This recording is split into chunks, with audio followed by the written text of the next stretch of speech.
Well, as this message has been projected to all the people of the world, this 114 years since the ascension of Baha'u'llah, word has gone forth on the internet, leaked out from Haifa on Mount Carmel, that the covenant breakers wanted to murder the current heir to David's throne. And this is what Jesus said when he gave the story of the vineyard.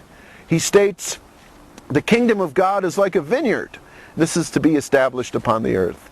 And the owner sent servants, and they beat him and persecuted him, and ran them off, the way Buddha was run off, and Muhammad was beaten, and Krishna was put to death, and all of these other ones.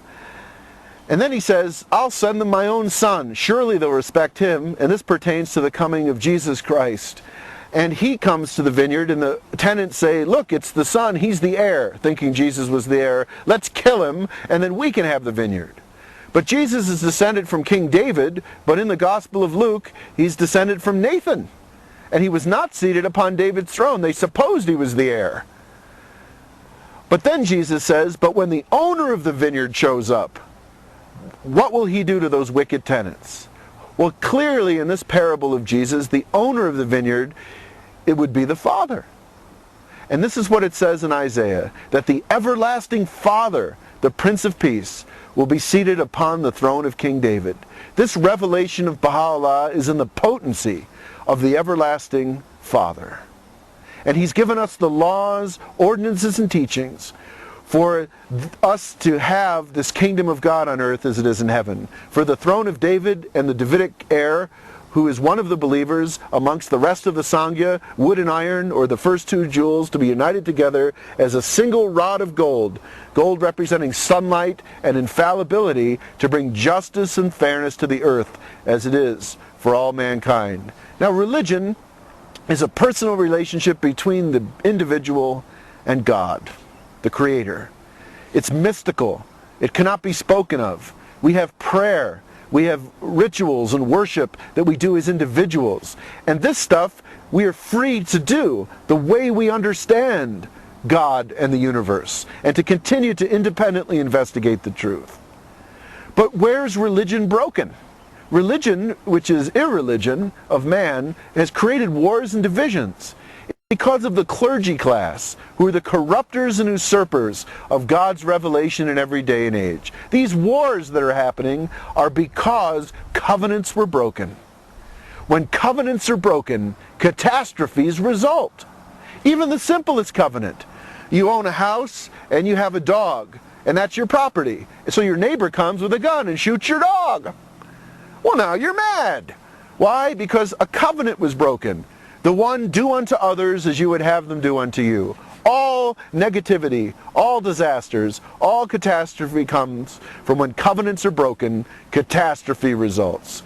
And the international covenants and the international law and the international peace plan have completely been dashed aside. The United States of America, Britain, France, and Russia will be hit hardest in this upcoming thermonuclear war.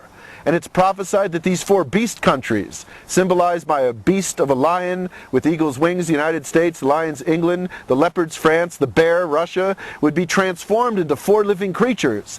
And to the same degree that they're aggressive and warlike in this war of terror today, they will become spiritual and peace-like.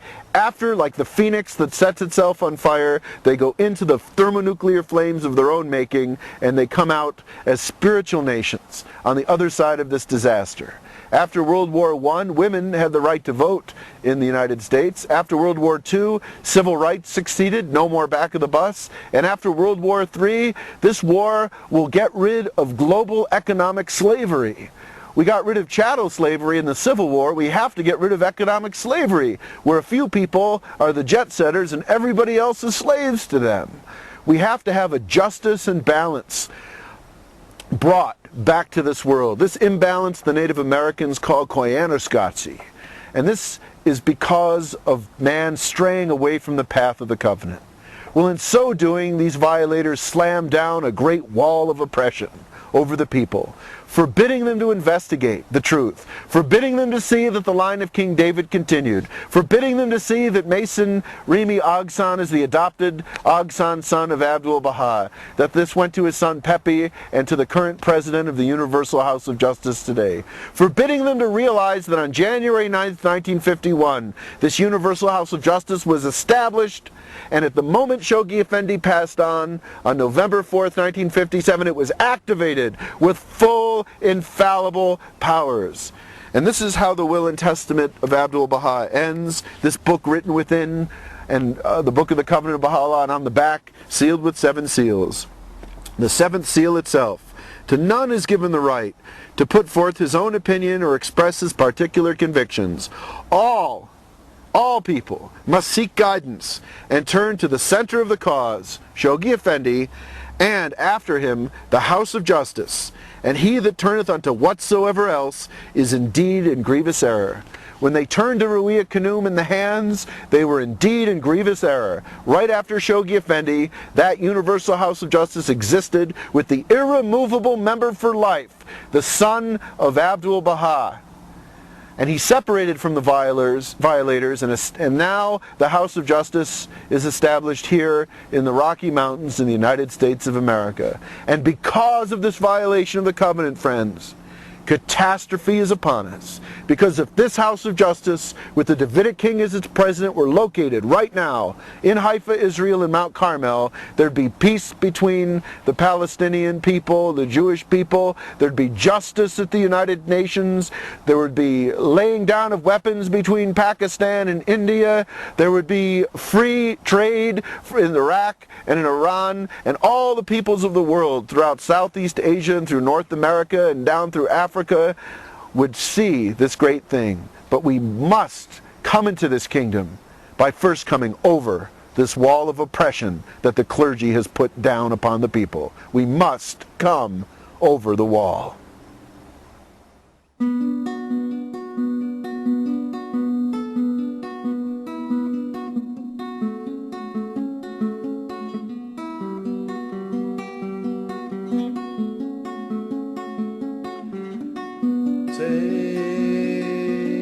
Is there any remover of difficulties? Save God, save